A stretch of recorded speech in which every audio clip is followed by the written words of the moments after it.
starts when my oldest son was born. So in the hospital, I don't know when he was given the hepatitis B vaccine, but he was given the vaccine. And I was, after a 30-hour labor, so sleep deprived that I just can't even put everything together. But he started screaming that first night. The high-pitched scream. He was inconsolable. He wouldn't nurse very well. He started projectile vomiting. They said it was spitting up. They said he was colicky. They said it was normal and everything was fine. So we went home and he never slept. He slept 15-minute stretches for 6 to 9 months. That was it. And again, I was sleep deprived through his entire infancy. So putting this all together was a little difficult, but he was fully vaccinated because I was doing what I was told to do. Right. I thought I was protecting him. I thought I was doing the right thing. Every time he was vaccinated, he had the high-pitched, back-arching scream, and they told me it wasn't related. They told me he was colicky. They told me he had reflux. They gave him Zantac. It didn't help, so they increased the dose. And they told me they had to increase the dose because he had grown, so he needed more, and that's why it wasn't working. It still didn't work. The spitting up, projectile spitting up, continued until he was 3. He would walk around the house following me, spit up, and go get a napkin and clean it up because it was just such second nature to him. As a toddler, he would line up his cars. He would park his cars. He never really played. He loved books. He loved drawing. But I had been a preschool teacher for many years before having my child, and I brought up the concern of autism and the concern of vaccine connections, and I was always told, no, your son is brilliant, he's fine. So I continued the vaccines. And when he was 5, I had a new doctor, I had a new baby. My youngest was 1.5 years at the time. We had decided to hold off on vaccines, but she convinced us to go ahead and do a couple more. What did she say to you to convince you? What kind of language are we talking? She told me that they would die. They would end up in the hospital and die if I did not give him the DTaP and the flu shot. So my youngest got the DTaP, and my oldest had the DTaP and the H1N1. This was in 2009. A few weeks later, my oldest was really, really sick. He was on the couch with a high fever, over 103. He was crying because his head hurt so bad. His eyes hurt. He couldn't open his eyes. He couldn't watch TV.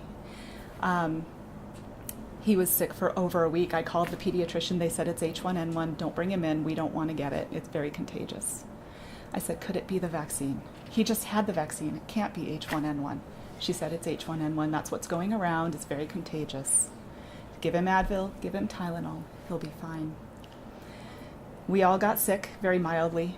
We all got better. He was still sick. He was still crying with a headache. I called back. They said, give him Advil. It lasts a week. He's going to be fine. His fever broke, and he just sank. He was babbling. He was scribbling. He wasn't drawing his beautiful cars anymore, and he was raging. He had raging tantrums that I had never seen before. I took him into the doctor again. I said, what happened? How old is he at this point? He was 5. Yeah, he's 5 now, okay. I took him in. I said, what happened to my child? And she said, sometimes viruses attack the brain. That's all she said. She offered nothing. She said that he would be fine when the virus left his body. So at no point even was prepared to look into the fact the vaccine may have caused this? No. She was absolutely ruling it out? She didn't. She just said no.